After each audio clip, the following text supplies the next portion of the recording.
The dragons had ruled the skies for 3,000 years.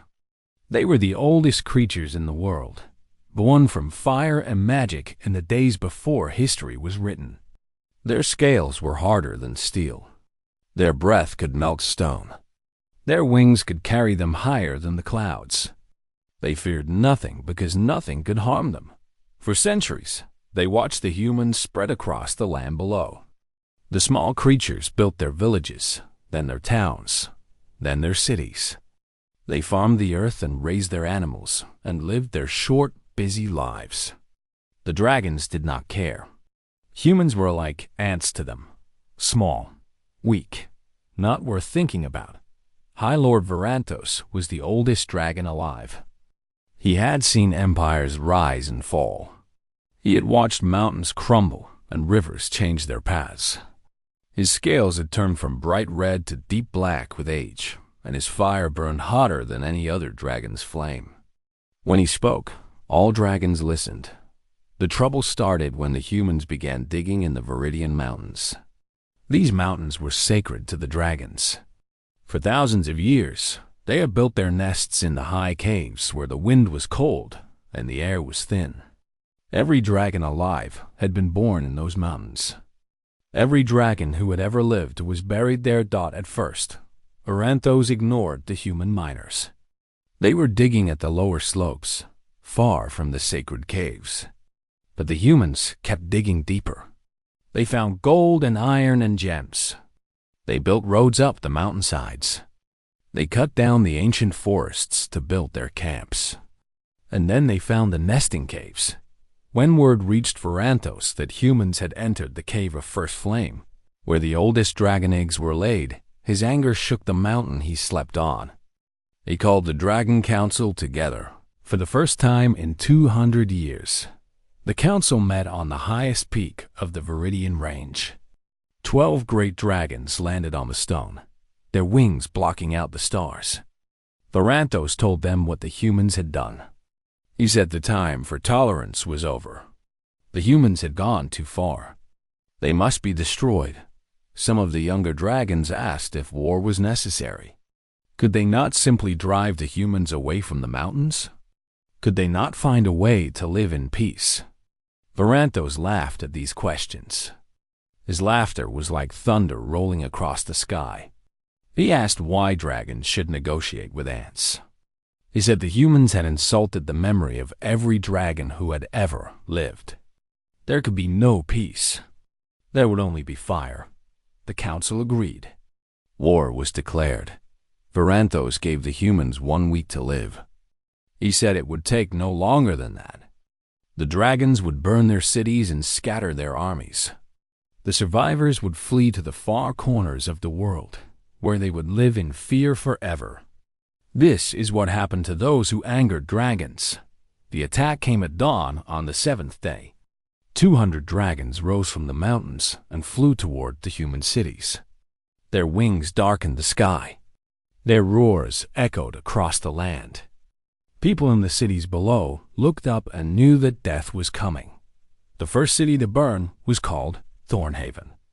It was a trading town of 50,000 people. The dragons arrived just as the sun rose over the eastern hills. They circled once, twice, 3 times. Then Varantos gave the signal, and fire rained from the sky. The humans tried to fight. Their archers fired arrows that bounced off dragon scales like rain off stone. Their catapults launched boulders that the dragons dodged easily. Their mages cast spells that fizzled against ancient hides. Nothing worked. Within an hour, Thornhaven was ash and ember. The dragons moved from city to city. They burned Milford and Kingsport and the great harbor of Saltmere. They destroyed armies that marched to meet them. They melted the walls of castles that had stood for 500 years. Everywhere they went, they left only fire and death. By the end of the first week, 12 cities had fallen. The human armies were scattered. Their king was dead, burned in his own throne room. Their nobles fled in every direction. It seemed that Varantos had been right. The war would be short and easy, but deep beneath the ruins of the capital city, Something was happening that the dragons did not know about. In tunnels that had been dug centuries ago, a group of humans had gathered. They were soldiers and scholars, farmers and blacksmiths, mothers and fathers who had lost everything. They came together in the dark and lit their torches and waited. Their leader was a woman named Myra Ashford. She had been a general in the king's army. She had watched her husband die in the first attack. She had carried her wounded sons to safety, only to watch them die from their burns the next day. She had every reason to give up. She had every reason to despair. Instead, she spread maps on a table and called her officers together. She asked questions that no one had thought to ask before. How far could a dragon fly before it needed to rest? How much did a dragon need to eat? Where did they sleep? What were they afraid of? The officers looked at each other. No one knew the answers. But Myra told them they would find out. The dragons thought the war was over. They thought the humans were beaten. They were wrong. The real war, she said, was just beginning. The dragons expected the humans to surrender. When weeks passed and no surrender came, they grew confused. When months passed, they grew frustrated.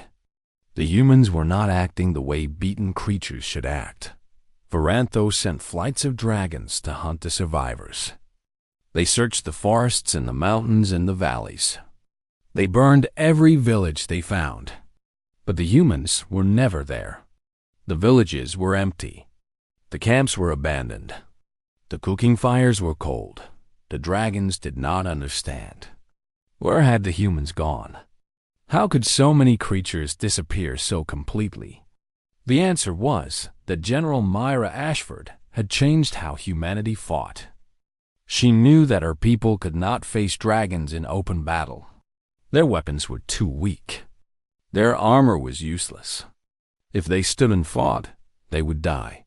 So she told them not to stand and fight. She told them to hide. Across the land, humans dug tunnels into hillsides and mountains. They built hidden camps deep in forests where the trees grew too thick for dragons to land. They learned to move at night when dragon eyes could not see them. They learned to travel without leaving tracks. They learned to hide their fires and mask their scent. While they hid, they watched. Myra sent scouts to follow the dragon patrols. These scouts were the bravest men and women in the army. They climbed mountains and crossed frozen rivers and spent weeks living in holes in the ground. They wrote down everything they saw. Slowly, the humans began to learn about their enemy. They learned that dragons could fly for 6 hours before they needed to rest. They learned that dragons ate once every 3 days, hunting deer and cattle in the valleys. They learned that dragons slept deeply, so deeply that thunder could not wake them. They learned that dragons were proud and arrogant and believed themselves invincible. Most importantly, they learned where the dragons were weak. Myra gathered the bodies of dragons who had died over the centuries. There were not many. Dragons lived for thousands of years and rarely died from anything but old age. But she found a few. Scholars cut them open and studied them. They mapped every scale and bone and organ. They found that the scales were thick and hard over most of the body, but thin and soft in certain places. Under the wings, around the eyes, along the throat where the fire glands sat, blacksmiths began forging new weapons. Not swords or spears, which could not pierce dragon scales. They made lances with narrow tips that could fit between the scales. They made crossbows with special bolts designed to punch through the soft spots. They coated the weapons with poison made from rare plants that grew in the southern swamps. Alchemists worked on other projects. They created compounds that could burn hotter than dragon fire. They mixed chemicals that made thick smoke to blind dragon eyes. They discovered a formula that could mask human scent completely. All of this took time. Months passed. The dragons grew bored with hunting. They returned to their mountains and their nests, certain that the remaining humans would die out on their own. Winter was coming. The humans would starve in their hiding places. There was no need to hunt them anymore. This was exactly what Myra wanted. On a moonless night in late autumn, a team of 20 humans crept through a tunnel they had spent 6 weeks digging. The tunnel led up through the mountain to a cliff where a young dragon named Cerinthos slept. He was only 200 years old, barely an adult by dragon standards. He had bragged to the other dragons about how many humans he had killed. He said humans were boring prey, too slow and too weak to be interesting.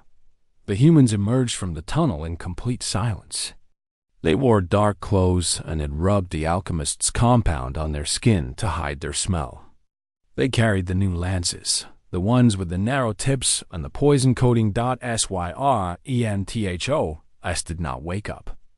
He was dreaming of fire and glory, of the praise the other dragons had given him. He did not hear the soft footsteps on the stone. He did not smell the humans approaching. He did not feel anything until the first lance drove through the soft scales of his throat. The humans struck again and again. The dragon's eyes opened, but it was too late. The poison was already spreading through his blood. He tried to breathe fire, but his throat was torn open. He tried to roar, but only blood came out. In less than a minute, he was dead. The humans vanished back into their tunnel before the body stopped twitching. When the other dragons found Cerinthos at dawn, they could not believe what they saw. A dragon was dead, killed by humans. It was impossible. It was impossible. It had never happened in 3,000 years. Varanthos called another council meeting.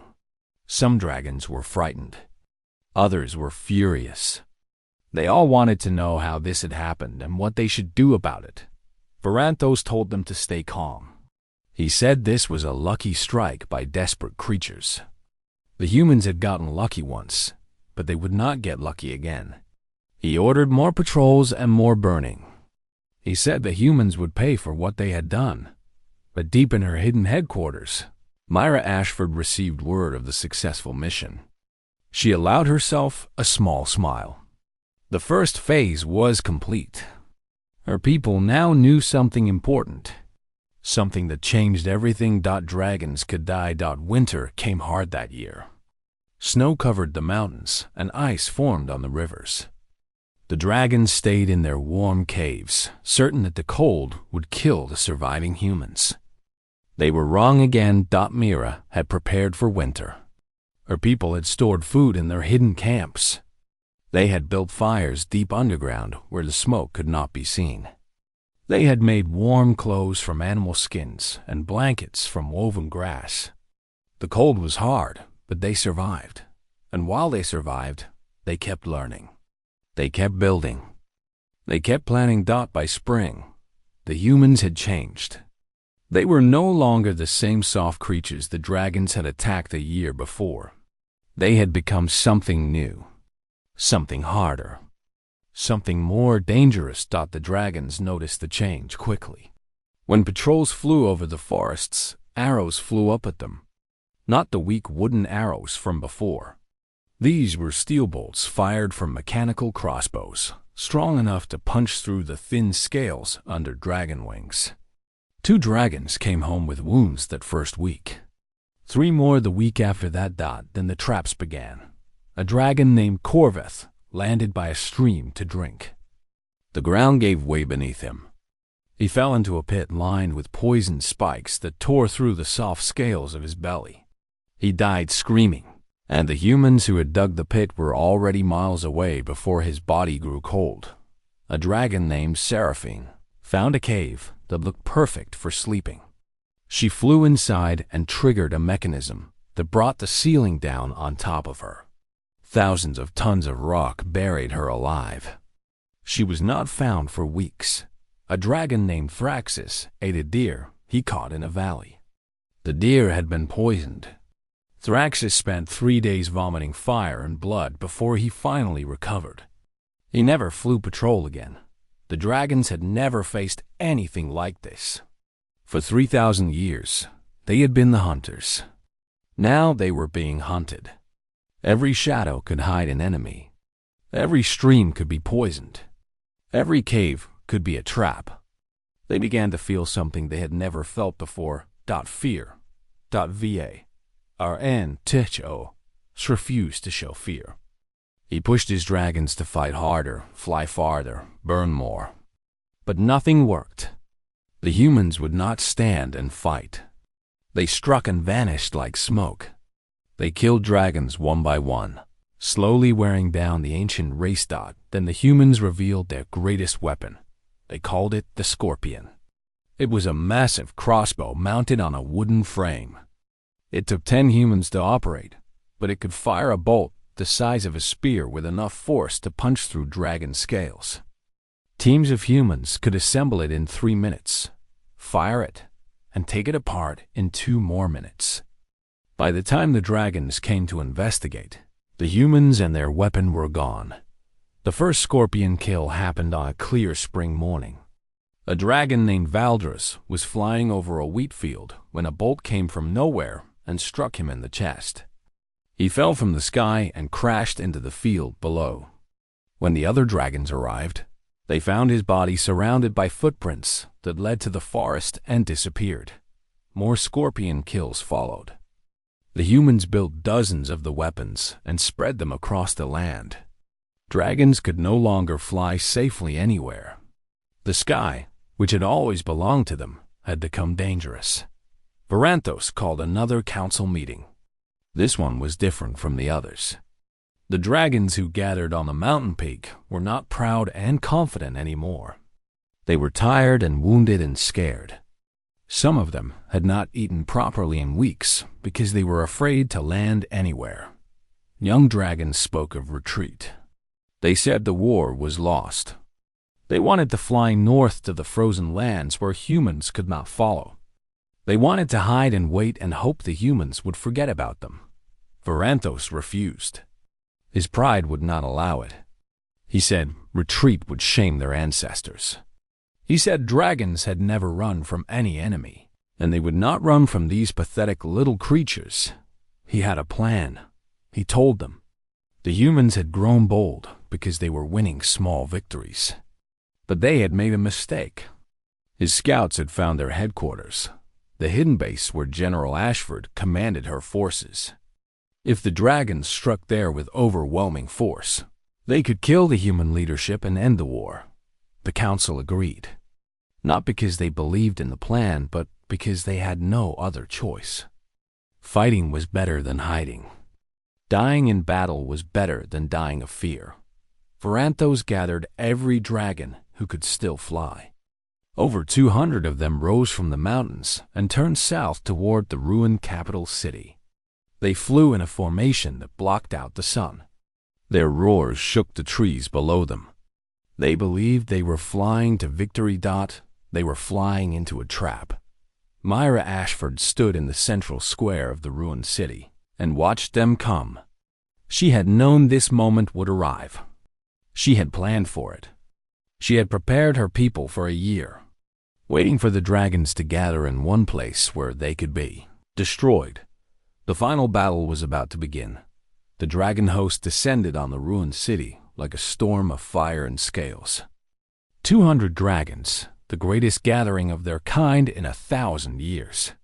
Their wings filled the sky. Their shadows covered the broken streets. They expected to find desperate humans hiding in the rubble, easy prey for their flames. Instead, they found an empty city and one woman standing alone in the central square. Varanthos landed before her. His claws cracked the stone beneath him. His breath was hot enough to make the air shimmer. He towered over the small human like a mountain over a pebble. He asked if she had come to surrender. He asked if she wanted to beg for mercy for her dying race. His voice was like thunder, loud enough to shake the buildings that still stood. Myra Ashford looked up at him without fear. She was a small woman, her hair gray from a year of war and loss. Her armor was dented and scratched. She carried no weapon. But her eyes were steady, and her voice did not shake when she spoke. She told him she had come to accept his surrender. Varanthos stared at her. For a moment, he did not understand. Then he laughed. His laughter was like an earthquake. How dare this tiny creature speak to him this way? Did she not see the army he had brought? Did she not know that she was already dead? Myra raised her hand. Across the city, hidden beneath rubble and inside collapsed buildings, 10,000 humans revealed themselves. They had been there for days, waiting in silence, barely breathing. They had survived on cold food and rainwater. They had not lit fires or made sounds. They had become part of the ruins themselves, and they had brought weapons. The scorpions were larger now. They sat on wheeled platforms that teams of soldiers could push and aim quickly. There were 50 of them spread around the square. Their bolts were longer and sharper, and coated with the strongest poison the alchemists could make. Around the scorpions stood soldiers, with crossbows and lances and grenades filled with blinding smoke. In the harbor, which was hidden from the sky by the tall buildings of the city, ships waited with mounted crossbow batteries that could fire 20 bolts at one shot, and in the streets and alleys, other surprises waited. Pits covered with thin boards and dust. Tripwires connected to explosives. Narrow passages where dragons could not spread their wings. Varanthos saw all of this in an instant. He understood, finally, what humans were capable of. For one heartbeat, he felt something he had never felt in 3,000 years of life. Then he roared and breathed fire. And the battle began. The fighting was unlike anything the world had ever seen. Dragons dove from the sky, their flames turning stone to liquid.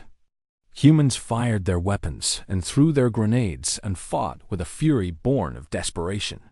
The air filled with smoke and screams and the thunder of falling buildings. The scorpions took a terrible toll. Dragon after dragon fell from the sky, bolts driven through their hearts and throats. The poison worked quickly, and dragons who might have survived their wounds died thrashing in the streets. But the dragons killed too. Their fire incinerated hundreds of soldiers in moments. Their claws tore through armor like paper. Their tails smashed buildings and scattered formations.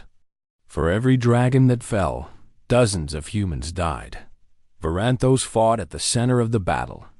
His fire was hotter than any other dragon's, and his scales were harder than iron. Bolt after bolt bounced off his hide. He killed and killed and killed, and the humans could not bring him down.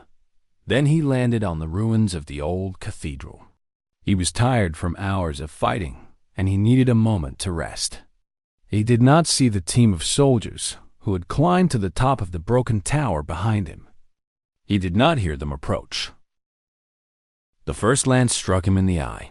The pain was beyond anything he had ever known. He reared back, roaring, fire erupting from his throat. But his movements were wild and uncontrolled. The second lance found his throat. The third pierced the soft scales under his wing. The great dragon fell. His body crashed through what remained of the cathedral and lay still in the wreckage. The soldiers who had killed him did not celebrate. They were already moving to help with the rest of the battle. When Varanthos died, something broke in the other dragons. Their leader was gone. Their army was being destroyed. The humans they had thought to exterminate were winning. The survivors fled. They broke formation and flew north as fast as their wings could carry them. They did not look back. They did not stop to help their fallen comrades. They ran like the frightened creatures they had become by sunset. The battle was over. Nearly 100 dragons lay dead in the streets of the ruined city. The survivors would never return. They would fly beyond the frozen peaks and hide in caves where humans could not follow. They would tell their children terrible stories about the creatures who had defeated them. Myra Ashford climbed onto Varanthos's body as the last light faded from the sky. Her armor was black with soot and blood. Her soldiers gathered around her, thousands of tired men and women who had fought harder than any army in history. One of her officers asked what came next. Should they pursue the fleeing dragons? Should they fortify the city against another attack? Myra shook her head. The dragons would not come back. They had learned their lesson. They had learned what every enemy of humanity eventually learned. The officer asked what that was. Myra looked at the sky, where the last dragons were disappearing into the distance. She thought about everything her people had survived. The burning of their cities, the death of their king, the long months of hiding and planning and building. They had been outmatched in every way that seemed to matter. They had faced an enemy that was stronger and faster and older and more powerful. But they had one dot. She told her officer that humans were not the biggest creatures in the world. They were not the strongest or the fastest. They did not have scales or fire or wings. What they had was something more powerful than any of that dot they could learn. They could change. They could become whatever they needed to become in order to survive. The dragons had given them time, thinking them already beaten. And humanity had used every second of that time to become something new. Something that could face dragons and win. That was the lesson, she said. That was what the dragons had learned too late. Never give humans time. Below her, the city lay in ruins. But her people were alive. And somewhere in the north, the last of the dragons flew on, carrying with them a fear that would last for 1,000 years. The war was over. Humanity had won.